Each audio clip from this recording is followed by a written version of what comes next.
Hello student, कैसे हैं आप सब। मैं राजन जायसवाल फिर से आया हूँ। बच्चों, मैंने एक लास्ट वीक मैंने एक वीडियो अपलोड किया था करंट इलेक्ट्रिसिटी से रिलेटेड, इलेक्ट्रिक करंट के ऊपर बेसिस करके, तो आप वीडियो देख सकते हैं। उसके बाद ये आ सकते हैं। टुडे के क्लास में हम लोग करेंगे मेनली करंट इलेक्ट्रिसिटी का ही हम लोग मेनली करेंगे ओम्स लॉ। ये बहुत ही ईजी टॉपिक है, सही बच्चे इससे अवेयर ही होंगे क्योंकि आप लोगों ने ये सब आपके लोअर क्लासेस में पढ़ ही चुका होगा, तो ज़्यादा कोई इसमें है भी नहीं। ठीक है, हम लोग जैसे उसका थोड़ा सा और उसको डेवलप करने की कोशिश करेंगे और जैसे आपके एग्जाम्स में रिलेटेड क्वेश्चंस आते हैं उसको करने की कोशिश की जाएगी। तो चलिए देखते हैं। ओम्स लॉ जानते ही हैं, ओम्स लॉ के बारे में। तो इसका अगर हम स्टेटमेंट एक बात करें, लिखें, एक्चुअली स्टेटमेंट का ज़रूरत इसलिए है क्योंकि उसको अच्छी तरह से समझना ही पड़ेगा। एक्चुअली हम लोग सिंपली क्या जानते हैं, सिंपली हम जानते हैं कि वोल्टेज जितना रहेगा करंट भी उतना ही रहेगा, लेकिन कुछ यहाँ पर ओम्स लॉ का लिमिटेशन भी होगा, उससे रिलेटेड ग्राफ्स होंगे। ठीक है, यहाँ पर हम लोगों ने जो कांस्टेंट वगैरह इवेल्युएट करेंगे उसके बारे में थोड़ा सा हम लोग डिस्कशन करेंगे। तो चलिए थोड़ा सा स्टेटमेंट को देख लिया जाए, क्या है एक्चुअली ये statement.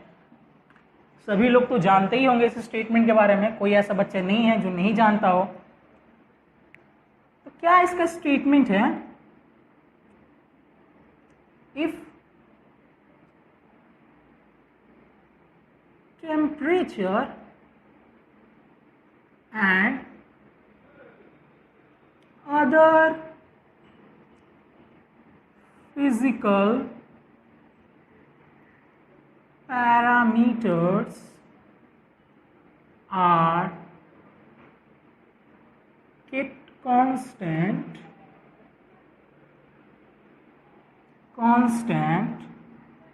then current flowing through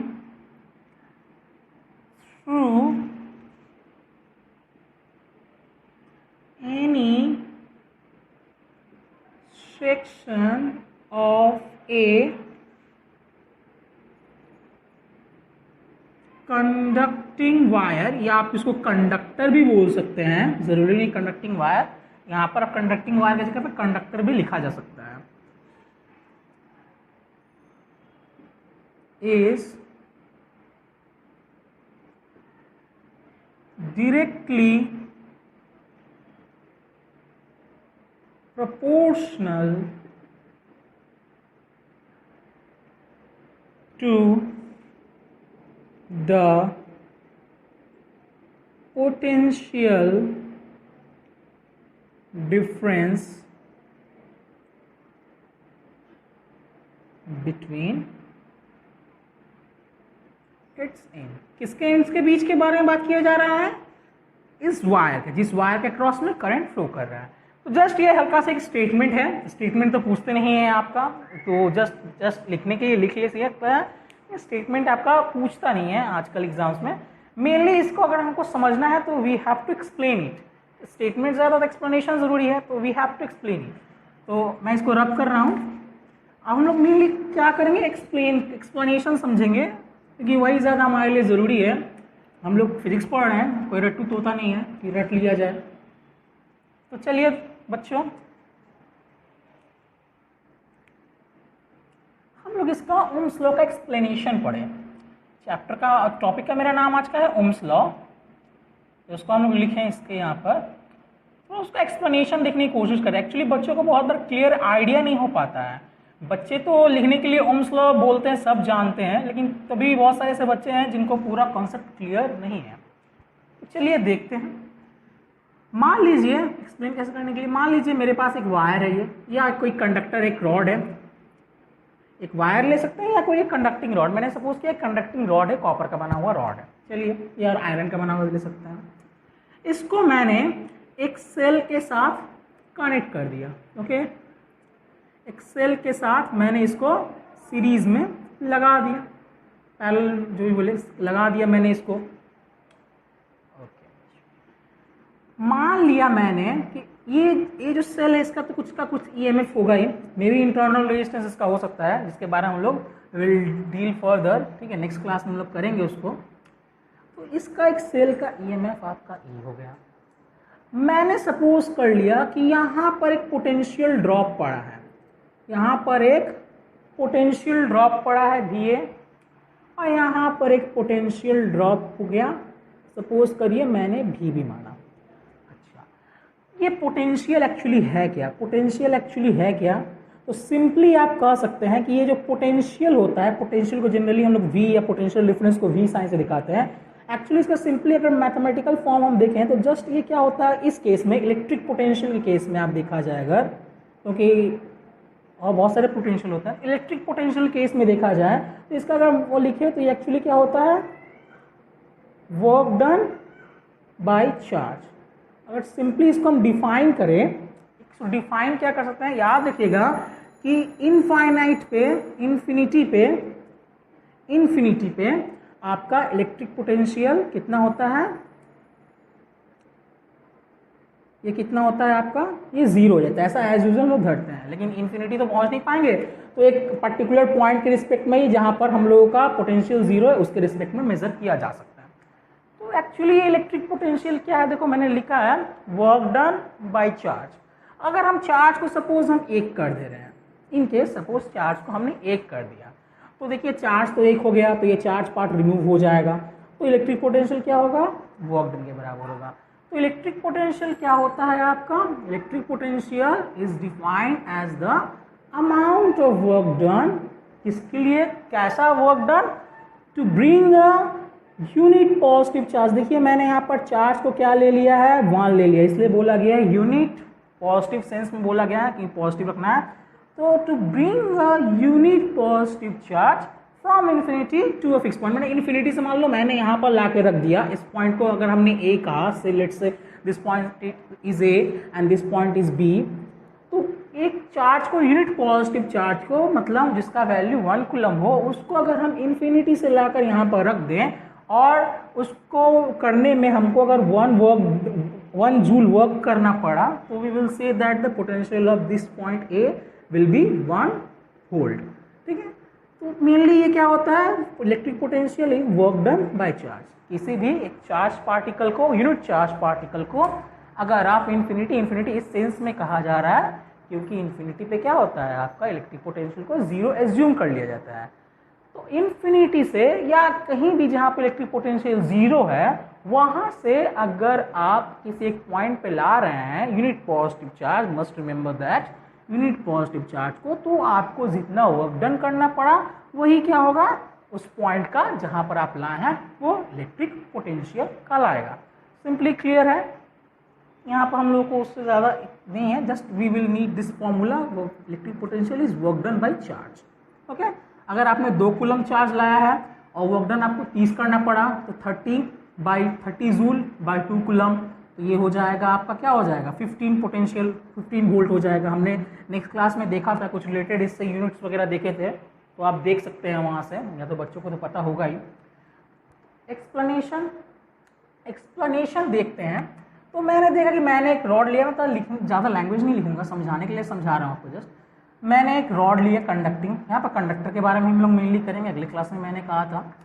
तो इस पॉइंट का, इसके एक एंड का पोटेंशियल है VA और एक इस दूसरे एंड का पोटेंशियल है VB। मैंने माना सपोज कि इस जो सर्किट है इससे मेरा I अमाउंट ऑफ करंट क्या कर रहा है, फ्लो कर रहा है, तो ये I अमाउंट ऑफ करंट इससे ही फ्लो करेगा। तो ओम्स लॉ सिंपली कहता है कि ये जितना ना आप ज़्यादा पोटेंशियल डिफरेंस अप्लाई करेंगे, ठीक है, आप उतना ही ज़्यादा करंट पाएंगे। अगर आप ज़्यादा पोटेंशियल डिफरेंस अप्लाई कर रहे हैं, बोलने का मतलब कैसे ज़्यादा पोटेंशियल डिफरेंस अप्लाई कर सकते हैं, how can we create much potential difference, ठीक है, तो ये ईएमएफ को आप बढ़ाकर कर सकते हैं। अगर पोटेंशियल डिफरेंस अगर बढ़ेगा तो करंट भी बढ़ेगा। मान लीजिए पोटेंशियल डिफरेंस 5 वोल्ट है और करंट 2 वोल्ट है, तो पोटेंशियल डिफरेंस अगर 10 वोल्ट हो गया तो करंट भी क्या हो जाएगा, ट्वाइस हो जाएगा। लेकिन ओम्स लॉ का स्टेटमेंट लिखते समय हमने कुछ बातें लिखी थी कि क्या होना चाहिए, कांस्टेंट होनी चाहिए कुछ बातें। क्या कांस्टेंट होनी चाहिए आपका, टेम्परेचर कांस्टेंट होना चाहिए, और फिजिकल पैरामीटर्स के बारे में कुछ बोला गया जो कि क्या होते हैं, जो कि होते हैं आपका अदर फिजिकल पैरामीटर्स, जो कि मेनली आप जो कंडक्टर लिए हैं उसका लेंथ, उसका ब्रेथ, उसका डायमेंशंस वगैरह के बारे में और अदर क्वांटिटीज़ के बारे में मेनली आप उससे कंसर्न रखते हैं। तो यहाँ पर एक्चुअली ओम्स ने ये क्यों कहा था कि आपको ये टेम्परेचर और फिजिकल पैरामीटर कांस्टेंट रखना है, क्योंकि अगर if you don't keep this parameters constant, ठीक है, तो ये रिलेशन जनरली होल्ड नहीं करेगा। इसलिए ओम्स ने ये कहा था कि इनको आपको, ठीक है, क्या रखना है, आपको इन पे कांस्टेंट रखना है। ओके, चलिए फर्दर बढ़ते हैं हम लोग।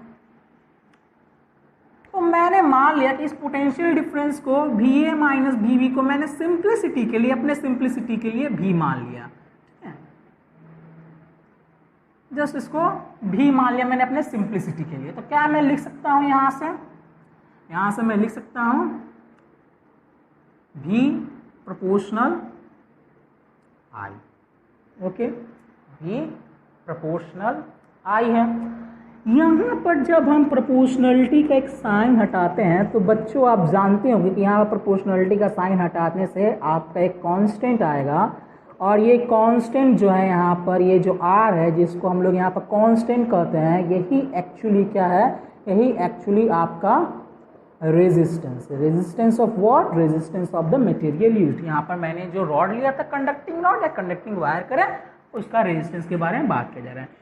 तो याद रखिएगा कि जनरली इन जनरल रेजिस्टेंस क्या होता है, कांस्टेंट नहीं होता है, लेकिन यहाँ पर जो कांस्टेंट बोला गया क्योंकि हमने वो देखे कि टेम्परेचर और फिजिकल पैरामीटर्स कांस्टेंट है, तो अगर उसको हम कांस्टेंट रखें तो ऑब्वियसली रेजिस्टेंस क्या हो जाएगा, हमारा कांस्टेंट हो जाएगा। नहीं तो अदरवाइज रेजिस्टेंस क्या होता है, वेरी करता है, उसका लेंथ चेंज कर दे, क्रॉस सेक्शनल एरिया चेंज कर दे, मटेरियल चेंज कर दे, टेम्परेचर इंक्रीज कर दे, तो इन सब के ऊपर रेजिस्टेंस का डिपेंडेंस होता है। लेकिन ओम्स ने अपने स्टेटमेंट में ही कह दिया कि we need to this parameter to treat as constant, हमको इस पैरामीटर्स को कांस्टेंट की तरह ट्रीट करना है, इसलिए यहाँ पर रेजिस्टेंस हमारा कांस्टेंट की तरह ट्रीट हुआ है। तो यही मेरा ओम्स लॉ का मैथमेटिकल फॉर्म है, V equal to R I या V equal to I R, which is the, ये क्या है हमारा मैथमेटिकल फॉर्म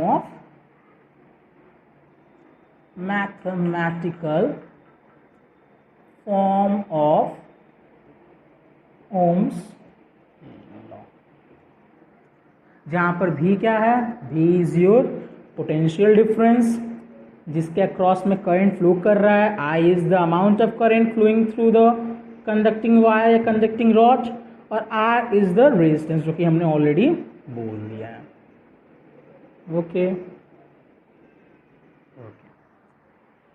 जस्ट यही सिंपली है, याद रखिएगा यहाँ पर R को कांस्टेंट की तरह ट्रीट किया गया है क्योंकि हमने स्टेटमेंट में टेम्परेचर और फिजिकल पैरामीटर्स को कांस्टेंट रखा है, इसलिए R will not change. R क्या होगा आपका, ठीक है, यहाँ पर एक जैसा ही रहेगा। तो अगर आप पोटेंशियल डिफरेंस बढ़ाएंगे current will increase, potential difference घटाएंगे, ठीक है, करंट विल डिक्रीज। ओके, चलिए बहुत अच्छी बात है। मेरे ख्याल से आप लोग साफ नोट करते चल रहे होंगे, अगर नोट नहीं भी कर रहे हैं तो जस्ट समझते चलिए क्योंकि समझना मेन बात है, ये तो आपको बुक्स में मिल जाएंगे, तो समझते चलिए। हो सके तो मैं एक PDF डिस्क्रिप्शन में डाल दूंगा, आपको वहां से कॉपी का PDF फॉर्म में डाउनलोड कर सकते हैं। चलिए, तो ये ओम्स लॉ का पार्ट अभी भी बचा हुआ है, एक्चुअली ये पूरा आज हम लोग का वीडियो उसी ओम्स लॉ पे डेडिकेटेड है। तो वहां से मैंने जो कांस्टेंट टर्म्स निकाला, ठीक है, कांस्टेंट एक टर्म निकाला ओम्स लॉ से जिसको हम लोग कह रहे थे रेजिस्टेंस। तो चलिए उसके बारे में थोड़ा सा हम लोग देख लिया जाए। ओके, तो अगर हम लिखा जाए रेजिस्टेंस का बारे में थोड़ा सा जस्ट हम डिस्कस करेंगे, एक्चुअली इसका फिर रेजिस्टेंस का हम फिर से एक नया चैप्टर लेकर आएंगे। तो रेजिस्टेंस का थोड़ा सा यहाँ पर जस्ट डिस्कशन करेंगे, इसका किसको कैसे डोनेट करते हैं हम लोग, इसको हम लोग R से डोनेट करते हैं रेजिस्टेंस को। तो अगर ओम्स लॉ के बारे में बात करें आप, तो ओम्स लॉ ने हमारा एक मैथमेटिकल फॉर्म दिया था, क्या दिया था वो, V equal to I R, जहाँ पर मैंने ऑलरेडी एक्सप्लेन कर दिया क्या क्या टर्म्स हैं। अगर मैं यहाँ पर R का लिखूँ तो R will be equal to V by I, generally यही एक्सप्रेशन यूज होता है R का, ठीक है। तो R डिफाइन क्या होता है, R is the माने resistance is the ratio of voltage across the conductor to the current flowing through the conductor. Actually अब यहाँ पर देखिए, तो यूनिट अगर हम बात करें तो ये रेजिस्टेंस एक्चुअली है क्या, देखिए अगर मान लीजिए मैंने वोल्टेज को कांस्टेंट रखा, if the potential difference is kept constant across the ends of the conducting material और वायर, इसको कांस्टेंट रख दिया मैंने, तो इसको तो आप छोड़ ही दीजिए। तो देखिए रेजिस्टेंस और करंट में क्या है, ठीक है, रेजिस्टेंस और करंट एक दूसरे का एंटी है, दुश्मन है। यानी अगर आपका रेजिस्टेंस इंक्रीज किया, बोलने का मतलब है आपने एक ऐसा मटेरियल यूज किया जिसका रेजिस्टेंस ज़्यादा है और एक ऐसा मटेरियल यूज किया जिसका रेजिस्टेंस कम है, और हमने दोनों केस में पोटेंशियल डिफरेंस क्या रख दिया, कांस्टेंट। मैंने दोनों केस में मान लीजिए मैंने पोटेंशियल डिफरेंस 5 वोल्ट ही रखा, तो जिसका रेजिस्टेंस, जिस मटेरियल का रेजिस्टेंस ज़्यादा होगा उसके लिए आप सेम पोटेंशियल डिफरेंस में कम करंट पाएंगे, और जिसका ऑब्वियसली रेजिस्टेंस कम होगा उसके लिए आप ज़्यादा करंट पाएंगे। तो सिंपली अगर हम बोलें तो resistance is inversely proportional to current when V is constant. V means potential difference across the ends, और वो तो टेम्परेचर वगैरह का बात तो है ही इसमें इंक्लूडेड। तो यहाँ पर अगर हम इसको डिफाइन करें तो रेजिस्टेंस को कैसे लिख सकते हैं हम लोग, तो रेजिस्टेंस is a factor या physical quantity which resists the flow of current through a material। Conductor के लिए भी हो चाहे इंसुलेटर के लिए भी हो, रेजिस्टेंस रोकता ही है। तो रेजिस्टेंस क्या होता है, रेजिस्ट करता है। रेजिस्ट करना मतलब क्या होता है, रोकना करता है, किसी भी करंट के फ्लो को वो रोकना करता है। अगर रेजिस्टेंस ज़्यादा होगा तो ऑब्वियसली आपका आई क्या हो जाएगा, कम हो जाएगा। एक्चुअली इस रेजिस्टेंस का ओरिजिन क्या है, तो मैं एक छोटा सा डिस्क्रिप्शन, मैंने छोटा सा एक बोल दूँ यहाँ पर। नेक्स्ट हम टॉपिक अपना करेंगे, अगर नेक्स्ट क्लास करेंगे तो उसमें हम जरूर इसके बारे में बोलेंगे। तो हम लोग रेजिस्टेंस का ओरिजिन, तो ओरिजिन के बारे में पढ़ा जाए, ओरिजिन ऑफ रेजिस्टेंस। तो देखिए एक्चुअली होता क्या है, मेनली हम यहाँ पे कंडक्टर के बारे में डील कर रहे हैं। तो ये कंडक्टर मान लीजिए एक हमका कंडक्टिंग वायर है या कंडक्टर एक रॉड है, इसके अक्रॉस हमने एक पोटेंशियल डिफरेंस ऑब्वियसली लगा कर रखा हुआ है, तभी करंट फ्लो करेगा। तो हम बोले थे कि कंडक्टर में, अगले ही वीडियो में मैंने कहा था कि कंडक्टर में बहुत सारे प्लेंटी ऑफ फ्री इलेक्ट्रॉन्स होते हैं, बहुत सारे फ्री इलेक्ट्रॉन्स होते हैं। तो एक्चुअली फ्री इलेक्ट्रॉन्स क्या होता है, जैसे मान लीजिए हमने लिया कॉपर, कॉपर का एटॉमिक नंबर कितना है, 29 मेरे ख्याल से, ठीक है। 29 में से एक इलेक्ट्रॉन निकल जाएंगे तो ये क्या हो जाएगा, इसमें नंबर ऑफ इलेक्ट्रॉन्स हो जाएंगे 28 और एक कॉपर प्लस हो जाएगा। यानी यहाँ पर जस्ट हम एक इलेक्ट्रॉन के बारे में रिमूव करें तो यहाँ पर एक पॉजिटिव चार्ज Cu प्लस है और यहाँ पर एक इलेक्ट्रॉन है, ठीक है। उसी तरह तो एक एटम के बाद नहीं होगा, ये जो कंडक्टर है ये तो ठीक है बहुत सारे अरबों खरबों आपके एटम से कंपोज होगा। तो ये इलेक्ट्रॉन्स फ्री होते हैं और इन इलेक्ट्रॉन्स के बीच में, और ये जो एटम्स है जो कि मेनली पॉजिटिवली चार्ज हो जाते हैं, ठीक है, इलेक्ट्रॉन्स के निकल जाने के कारण से इनके बाहर, तो इनके बीच में क्या होता है, इनके बीच में कोलिजन्स होते रहते हैं। और इलेक्ट्रॉन्स जो कि ऑलरेडी फ्री सिचुएशन, बहुत सारे इलेक्ट्रॉन्स तो फ्री सिचुएशन होंगे, उनके बीच भी रैपिडली क्या होता है, कोलिजन होते रहता है, जो कि क्या करता है, इलेक्ट्रॉन्स के फ्लो में बहा देता है। और जिसके कारण से क्या होता है, इलेक्ट्रॉन्स का फ्लो में अगर बाधा हुआ तो ऑब्वियसली करंट का फ्लो में भी, ठीक है, क्या हुआ, आपका रेस्ट्रिक्शन जनरेट करता है। क्योंकि हम लोगों ने अगले वीडियो में देखा था इलेक्ट्रॉन के फ्लो से ही करंट का फ्लो पॉसिबल होता है। जस्ट हमने यहाँ पर छोटे से बारे में डील किया, हम लोग इसके बारे में और ज़्यादा डिटेल में डील करेंगे जब हम लोग ड्रिफ्ट वेलोसिटी के क्लास के बारे में आएंगे। तो अभी इसको आप छोड़ के ही चलिए। तो मेनली रेजिस्टेंस क्यों जनरेट होते हैं, रेजिस्टेंस जनरेट होते हैं कंडक्टर में, ठीक है, कोलिजन ऑफ इलेक्ट्रॉन्स, इलेक्ट्रॉन्स के आपसी कोलिजन के कारण, या इलेक्ट्रॉन्स और एटम्स जो हैं उनके आपसी कोलिजन के कारण से इलेक्ट्रॉन, ये रेजिस्टेंस जनरेट होते हैं, क्योंकि इलेक्ट्रॉन को स्मूथ फ्लो नहीं मिल पाता है। तो उसके बारे में हम डील करेंगे। तो यूनिट ऑफ रेजिस्टेंस क्या होता है, तो अगले क्लास में मैंने बोल दिया था शायद। हम लोग मेनली एसआई के बारे में डील करेंगे, सीजीएस हम लोग नहीं जाएंगे। तो देखिए बच्चों, रेजिस्टेंस का फॉर्मूला अगर ओम्स लॉ से आया तो V/I आया, ओके। अब V यानी पोटेंशियल डिफरेंस, जिसका हमने बोला था कि यूनिट क्या होता है, वोल्ट, और आई सब जानते ही हैं इसका क्या होता है, इसका होता है एम्पियर। तो रेजिस्टेंस का हो गया आपका वोल्ट पर एम्पियर, इसी वोल्ट पर एम्पियर को हम लोग क्या कहते हैं, ओम, जिसका सिंबल ऐसा होता है, ठीक है। तो ये तो सब जानते ही होंगे, ओके। मैं आशा कर रहा हूँ आप लोगों को समझ में आ रही होगी बातें, नहीं समझ में आ रही है तो आप कमेंट कर सकते हैं, और वीडियो को लाइक ज़रूर करिए, शेयर करिए, जिससे मैं आपके लिए फिर से नया वीडियो ला सकूं। तो मैं इसको इरेज कर रहा हूं, समझते चलिए, समझना ही मेन है। अगर आप समझ रहे हैं, if you have a perfect knowledge, perfect concept, clear concept, तो आपके लिए फिजिक्स कोई बड़ी बात नहीं है।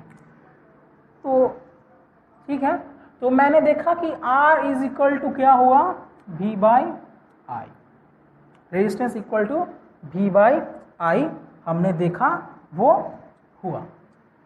एक और चीज यहां पर आता है जो कि कहलाता है हमारा कंडक्टेंस, जिसको हम लोग C से जनरली लिखते हैं। तो कंडक्टेंस एक्चुअली होता क्या है, कंडक्टेंस एक्चुअली होता क्या है, कंडक्टेंस इज जनरली, हम कह सकते हैं generally it is the reciprocal of the resistance, ठीक है, रेसिप्रोकल ऑफ द रेजिस्टेंस, मतलब जब रेजिस्टेंस ज्यादा होगा कंडक्शन कम हो जाएगा, कंडक्शन ज्यादा होगा तो रेजिस्टेंस कम हो जाएगा, मतलब they are again inversely proportional with each other. तो कंडक्शन एक्चुअली क्या होता है, देखो रेजिस्टेंस क्या करता है, रेजिस्टेंस रेजिस्ट करता है, ठीक है, करंट को फ्लो को रोकता है, तो ये उसका उल्टा है, यानी क्या करेगा, करंट के फ्लो को जाने देगा। तो कंडक्टेंस क्या होता है, कंडक्टेंस किसी एक कंडक्टर का प्रॉपर्टी होता है। तो conductance is defined as the ease of flow of current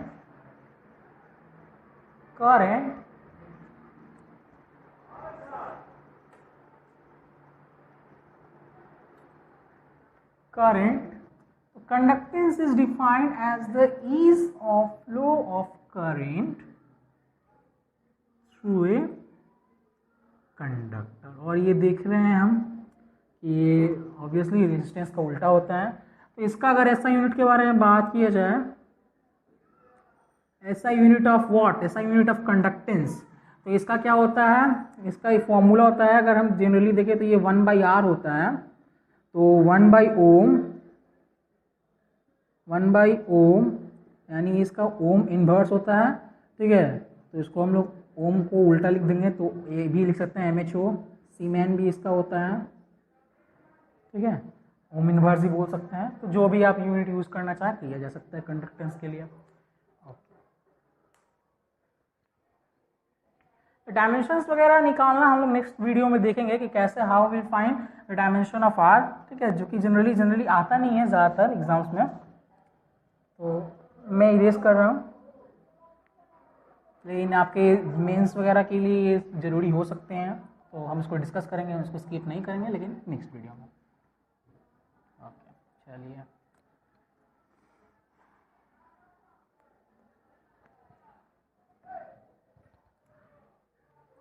तो चलते हैं जो ओम्स लॉ से रिलेटेड ही है, ग्राफ्स के बारे में, ग्राफ्स ऑफ ओम्स लॉ।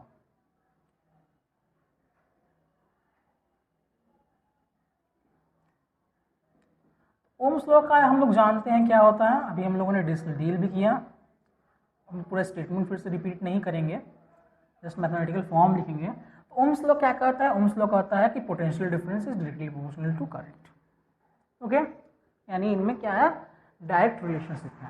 तो डायरेक्ट रिलेशनशिप के लिए हम जानते हैं कि अगर हम एक ग्राफ प्लॉट करें,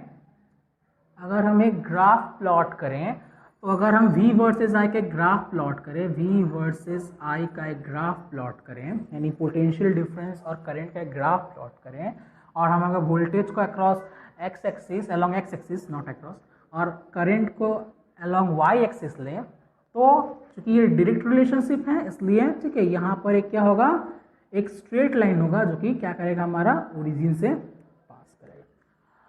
तो ओम्स लॉ जिनके लिए एप्लीकेबल होता है, जिनके लिए ओम्स लॉ एप्लीकेबल होता है वो कहलाते हैं ओमिक कंडक्टर, और उनमें अगर हम पोटेंशियल डिफरेंस और करंट का एक ग्राफ प्लॉट करें तो it will be a straight line passing through the origin, एक स्ट्रेट लाइन होगा। बट नॉन ओमिक कंडक्टर, जिसमें हम लोग बाद में देखेंगे सेमी कंडक्टर के केस में डायोड्स वगैरह, वो नॉन ओमिक कंडक्टर होते हैं, उनमें ये रिलेशनशिप फॉलो नहीं होता है, डायरेक्ट रिलेशनशिप फॉलो नहीं होता है। तो यहाँ से अगर हम इसके स्लोप के बारे में डिस्कस करें, जनरली जो क्वेश्चंस आते हैं, मान लीजिए इसका स्लोप के बारे में डिस्कशन करना चाहते हो, तो how will we discuss about this. चलिए, तो मैंने यहाँ से एक परपेंडिकुलर ड्रॉ कर दिया। मान लीजिए इसका कोई एक एंगल है, कोई एक्यूट एंगल एक थीटा है। ऑब्वियसली एंगल एक्यूट हो ऐसा कोई ज़रूरी नहीं है, ज़्यादा भी हो सकता है। तो एक्यूट एंगल मान लीजिए एक थीटा हुआ। तो यहाँ पर अगर हम इसका स्लोप के बारे में डिस्कशन करें, इस ग्राफ के स्लोप के बारे में डिस्कशन करें, स्लोप, इसका स्लोप, तो स्लोप क्या होता है, स्लोप को जनरली हम लोग एम से लिखते हैं, स्मॉल एम से, जो कि एक्चुअली क्या होता है tan theta. Theta is the क्या है, थीटा यहाँ पर जो एंगल वो स्ट्रेट लाइन बनाया है विद द एक्स एक्सिस, यानी वोल्टेज पोटेंशियल डिफरेंस के क्रॉस। तो यहाँ से अगर हम देखें टेन थीटा का फॉर्मूला क्या होता है, टेन थीटा का फॉर्मूला होता है परपेंडिकुलर बाय बेस। तो यहाँ पर अगर परपेंडिकुलर क्या है, perpendicular is your current, base is your potential difference. हम ओम्स लॉ से जानते हैं कि V इक्वल टू क्या होगा, अगर आई आर, तो यहाँ पर अगर बगल में लिखा जाए तो V equal to I R, जहाँ पर R is the proportionality constant, और यहाँ पर तो I है तो I cancel out each other, तो 1/r जो क्या हो जाएगा हमारा C हो जाएगा। तो यानी यहाँ पर अगर V वर्सेस I का ग्राफ प्लॉट कर रहे हैं और पोटेंशियल डिफरेंस को आपने एक्स एक्सिस के अलॉन्ग रखा है, करंट को आपने वाई एक्सिस के अलॉन्ग में रखा है, तो इसका स्लोप क्या बताएगा, इसका स्लोप आपको बताएगा कंडक्टेंस के बारे में बताएगा। इसका स्लोप क्या बताएगा आपको, कंडक्टेंस के बारे में बताएगा। यानी अगर स्लोप ज़्यादा, ऑब्वियसली कंडक्टेंस ज़्यादा, कंडक्टेंस ज़्यादा मतलब कंडक्टेंस को हमने डिफाइन किया था कि क्या होता है, ये ease the flow of current होता है। मतलब अगर कंडक्टेंस ज़्यादा होगा तो ऑब्वियसली रेजिस्टेंस कम होगा, करंट ज़्यादा से ज़्यादा फ्लो करेगा, ठीक है, तो वो अच्छा ज़्यादा कंडक्टर होगा। जितना ज़्यादा कंडक्टेंस अच्छा होगा इट विल बी मोर, ठीक है, बेटर कंडक्टर, अच्छा कंडक्टर होगा ये, ओके। लेकिन अगर तो इस क्वेश्चंस आपको क्या दे सकते हैं इससे रिलेटेड आपको क्वेश्चन वही दे सकते हैं कि मान लीजिए आपको एक क्वेश्चन अगर हम यहाँ पर डिस्कस करें, यहाँ पर एक क्वेश्चन अगर हम ले लें कि whose conductance will be more, इसका कंडक्टेंस आपका ज़्यादा होगा। यहाँ पर दो एक ग्राफ दिया गया है, ठीक है, मतलब एक ही ग्राफ है बट दो मटेरियल्स के लिए हैं। फर्स्ट मटेरियल्स चलो हमने ले लिया कि वो कोई ए मटेरियल है और दूसरा एक मटेरियल ले लिया मैंने, वो एक बी मटेरियल है। तो देखिए ए मटेरियल के लिए एंगल जो है उसको अगर हमने θ1 धरा, जस्ट ग्राफ आपको दिया होगा, एंगल्स के बारे में आप ग्राफ से ही क्लियर कर सकते हैं कि कौन सा छोटा बड़ा रिलेशनशिप तो लगा सकते हैं। और बी के लिए अगर वो एंगल θ2 है तो यहाँ से क्लियरली आप देख रहे हैं कि θ2 क्या है, θ1 से ज़्यादा है, ठीक है।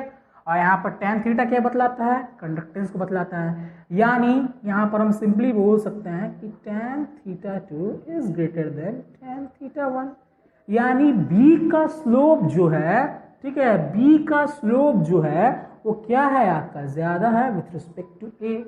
यानी इन सिंपली वर्ड हम कह सकते हैं कि कंडक्शन ऑफ B क्या है, वो ज़्यादा है कंडक्शन ऑफ A से। यानी मटेरियल B जो है वो एक अच्छा कंडक्टर है, ठीक है। थोड़ा सा आपको ये याद रखना होगा, एक्सिस को ध्यान में रखना होगा कि V इसी अक्रॉस में प्लॉट किया हो, I इसी अक्रॉस में प्लॉट किया हो, अगर चेंज कर दिया जाए तो आंसर क्या होगा, वो भी चेंज हो जाएगा। देखते हैं उसके बारे में भी देखते हैं।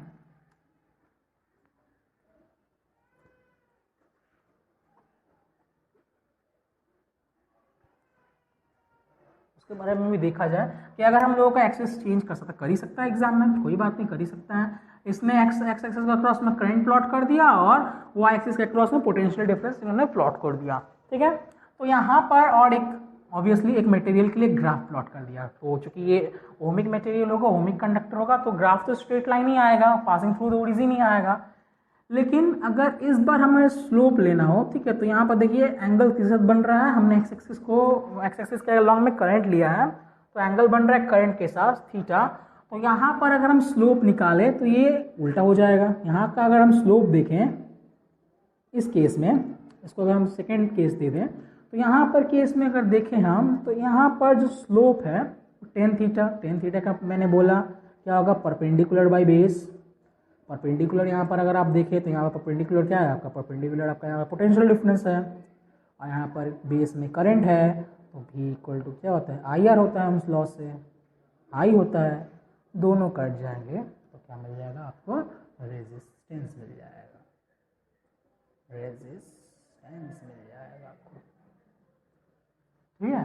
तो अगर हम लोगों ने जस्ट एक्सिस को रोटेट कर दिया तो क्या हो जाएगा, स्लोप भी मेरा क्या हो जाएगा, रोटेट हो जाएगा। पहले 1/r था, अब ये r हो गया है।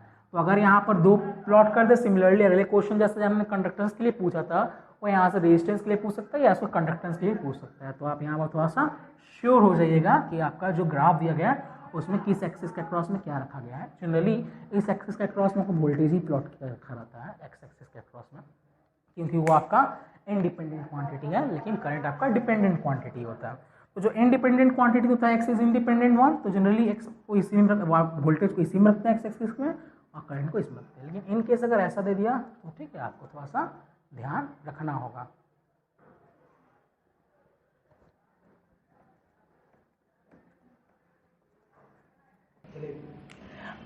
तो चलिए हम लोग न्यूमेरिकल कुछ डिस्कस कर लेते हैं। छोटा सा न्यूमेरिकल हम लेंगे ओम्स लॉ से related.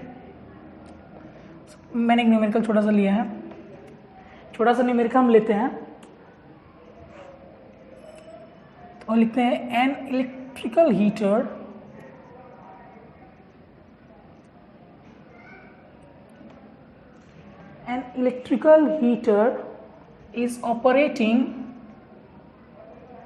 is operating at 220 volts। Generally हम लोग का पावर सप्लाई जो उसमें होता है 220 वोल्ट का होता है, तो 220 वोल्ट डीसी पे ये ऑपरेट कर रहा है, ठीक है, इलेक्ट्रिकल हीटर।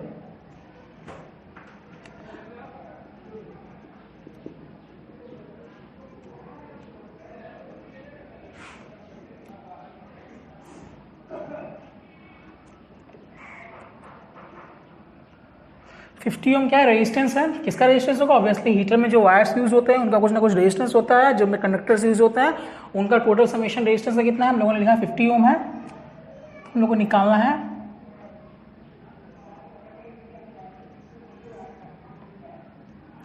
निकालना है करंट थ्रू द हीटर। छोटा सा एक बहुत ही एग्जांपल, बहुत इजी एग्जांपल है, किसी कुछ कंफ्यूजन होना भी नहीं चाहिए, सब अपने आप से भी कर सकते हैं चाहे तो मैंने देखा कि यहाँ पर वोल्टेज क्या क्या है, पोटेंशियल डिफरेंस कितना है, ये मेरा है पोटेंशियल डिफरेंस, अगर हम कहें पीडी, ये मेरा है 220 वोल्ट्स, ठीक है। रेजिस्टेंस कितना है, रेजिस्टेंस है इसका 50 ओम। तो यूजिंग ओम्स लॉ, अगर हम ओम्स लॉ का यूज करें,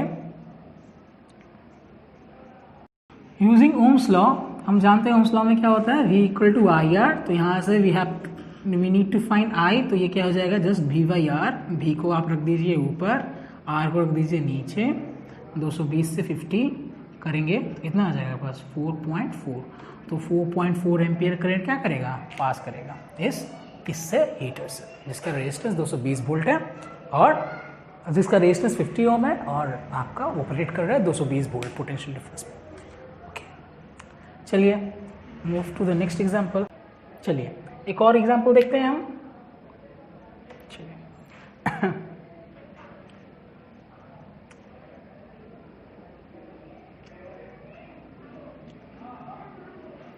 a potential difference PD मतलब potential difference of 100 volt is applied across a conductor and it is observed that 2 milliampere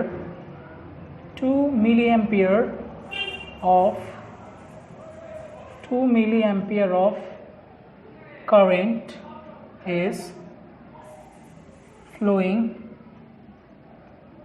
through it, what will be the value of current if potential difference is increased by twice the initial value। ठीक है, यहाँ पर question लिखा है कि आप एक 100 volt potential difference के अक्रॉस लगा दे रहे हैं किसको, एक कंडक्टर को, जिससे हम लोग देखा ऑब्जर्व किया जा रहा है कि 2 milliampere of current flow कर रहा है। इसका सोल्यूशन करते हैं हम लोग।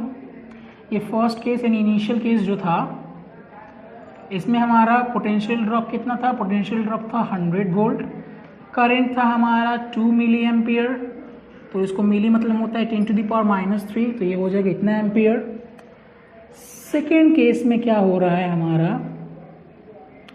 सेकेंड केस में हो रहा है कि बोला गया है कि potential difference is increase by twice the initial value, यानी लास्ट में पोटेंशियल डिफरेंस कितना हो जा रहा है? दुगुना बढ़ा दिया जा रहा है, दोगुना बढ़ा दिया जा रहा है, यानी पहले तो 100 था ही, अब दोगुना बढ़ा दिया जा रहा है, and total potential difference will be what? 300 volt. और हमको पूछा है क्या कि in this time what will be the current.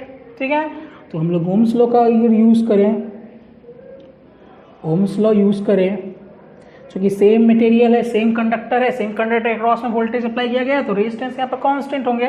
तो यहाँ पर हम लोग डायरेक्टली यूज कर सकते हैं V प्रोपोर्शनल I का रिलेशन, यानी यहाँ से अगर हम लिखना चाहें तो यहाँ से हम ये बात लिख सकते हैं V1 by V2 is equal to I1 by I2, क्योंकि प्रोपोर्शनल का बात है तो यहाँ से हम डायरेक्टली उसको लिख ही सकते हैं।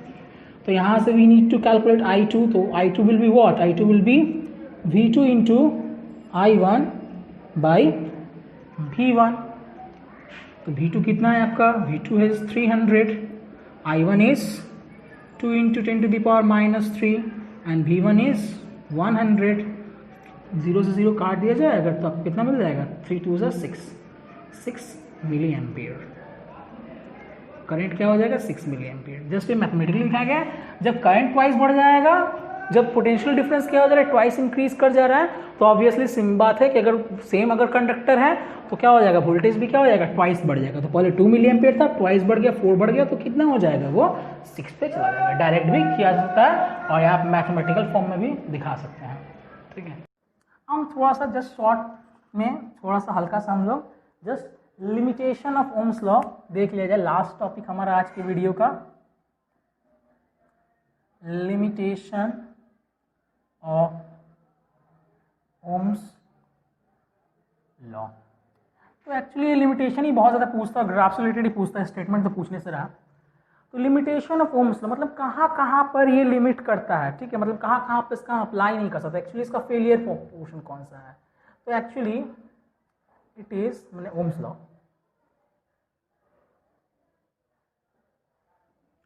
is not applicable in case of semi conducting materials या सेमी कंडक्टर हम लोग बोलते हैं। डायोड्स के लिए अगर हम देखें, डायोड जो कि एक सेमी कंडक्टर है, तो उसके लिए अगर हम V और I का प्लॉट करते हैं तो कुछ इस तरफ का रिलेशन मिलता है आप लोगों का। ठीक है, ऐसा टाइप कुछ मिलता है। ठीक है, हम लोग देख लेंगे। तो उसके लिए ये एप्लीकेबल नहीं होता है, छोटा सा मैं डिस्कस कर ले रहे हैं। ये जो होता है ओनली, ये जो ओम्स लॉ होता है ये हमेशा क्लोज सर्किट के लिए ही होता है।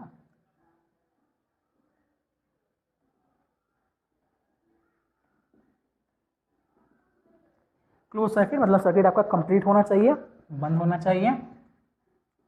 वैक्यूम ट्यूब्स वगैरह केस में ये एप्लीकेबल नहीं होता है।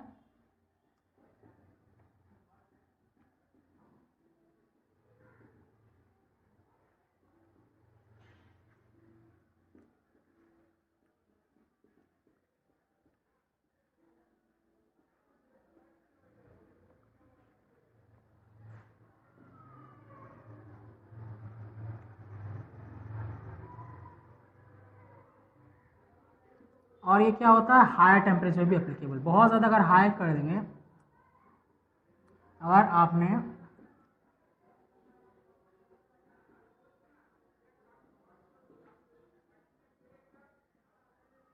बहुत ज़्यादा हायर टेम्परेचर पे भी क्या होता है, एप्लीकेबल नहीं था, क्योंकि अगर टेम्परेचर आप बहुत ज़्यादा बढ़ा रहे हैं किसी मटेरियल का, उसके बाद आप ओम्स लॉ लगा रहे हैं, तो उसके टेम्परेचर बहुत ज़्यादा बढ़ जाने से हम देखेंगे कि टेम्परेचर और रेजिस्टेंस का भी एक रिलेशन होता है। टेम्परेचर अगर बहुत ज़्यादा बढ़ जा रहा है तो उसका रेजिस्टेंस भी क्या हो जाएगा, बहुत ज़्यादा बढ़ जाएगा, और इतना ट्रिमेंडस अमाउंट में बढ़ गया, अगर इनकेस रेजिस्टेंस इतना ज़्यादा बढ़ गया तो आप कितना ही पोटेंशियल डिफरेंस लगाइए, ठीक है, आप एक कांस्टेंट करंट ही पाएंगे, तो उस टाइम पे भी क्या होता है, ये थोड़ा सा फेल हो जाता है। तो कुछ लिमिटेशंस है, ठीक है। सेमीकंडक्टर मटेरियल जैसे डायोड्स हैं, ट्रांजिस्टर्स हैं, इनके केस में ये एप्लीकेबल नहीं हो पाता है, मेनली कंडक्टर्स के लिए ही एप्लीकेबल है ये, अगर सर्किट कंप्लीट ना हो तब भी नहीं हो पाएगा। वैक्यूम ट्यूब्स वगैरह अगर हम डील ना भी करें, मतलब जस्ट जान के रखिए कि वैक्यूम ट्यूब्स के लिए भी एप्लीकेबल नहीं होता, और हाई टेम्परेचर के बारे में हम लोग थोड़ा सा नेक्स्ट वीडियो में देखेंगे। Thank you class, thank you student. अगर आपको, मैं यहाँ पर हाजी नगर में रहता हूँ, ठीक है, अगर आप, मैं तो 11-12 के बैचेस भी पढ़ाता हूँ, जॉइंट वगैरह के बैचेस भी स्टार्ट करूँगा, तो अगर आपको कांटेक्ट करना है, अगर आप इंटरेस्टेड हैं मेरे पास पढ़ने के लिए, तो आप इस कांटेक्ट नंबर पे हमको कांटेक्ट कर सकते हैं या व्हाट्सएप कर सकते हैं, if you are interested then you can contact me, ठीक है, और WhatsApp me at this number 8276028994, ठीक है। डिस्क्रिप्शन में आपको हो सकता है नंबर हम लोग डाल देंगे, ठीक है। अगर आप इंटरेस्टेड हैं तो ठीक है, आप कॉल कर सकते हैं, आसपास के अगर लोग इंटरेस्टेड हों तो कॉल कर सकते हैं। Okay, have a good day, हम फिर मिलते हैं नेक्स्ट क्लास में। Okay, bye student.